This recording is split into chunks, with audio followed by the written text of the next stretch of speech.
बिस्मिल्लाहिर्रहमानिर्रहीम। अस्सलाम वालेकुम guys, welcome back to my YouTube channel. तो गाइज़ आज लेकर आई हूँ मैं आपके लिए मज़ेदार से पिज़्ज़ा की रेसिपी।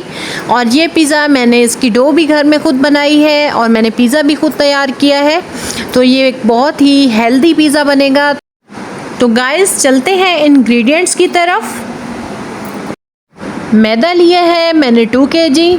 उसको मैंने नीम गरम दूध से गूंदा है और उसमें मैंने यीस्ट डाला है 1.5 चम्मच। साल्ट डाला है मैंने 1/2 टीस्पून और 2 टेबलस्पून शुगर के डाले हैं मैंने। अब मैं इसको ड्राई इंग्रेडिएंट्स को अच्छी तरह से मिक्स कर लूँगी। फिर मैं इसमें ऑयल तकरीबन 1 कप डालूँगी और फिर इसको मैं नीम गरम दूध से गूंद लूँगी। तो गाइस ये बहुत ही अच्छी डो बनकर तैयार होगी। तो गाइज़ इसमें मैं एक एग भी डालूँगी। इससे डो जो है वो मज़ीद नरम बनेगी और बहुत ही सॉफ्ट डो बनेगी और बहुत अच्छी पककर तैयार होगी।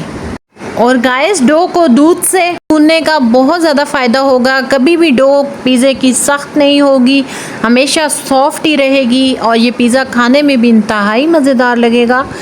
और जिस तरीके से मैं फिर चिकन की भी आपको रेसिपी बताऊंगी, सॉस भी मैंने घर पे बनाया है, मैं आपको सॉस की रेसिपी सिखाऊंगी। और गाइज़ आप भी मेरी रेसिपी ज़रूर ट्राई कीजिएगा, इंशाल्लाह आपको ये रेसिपी बहुत ज़्यादा पसंद आएगी।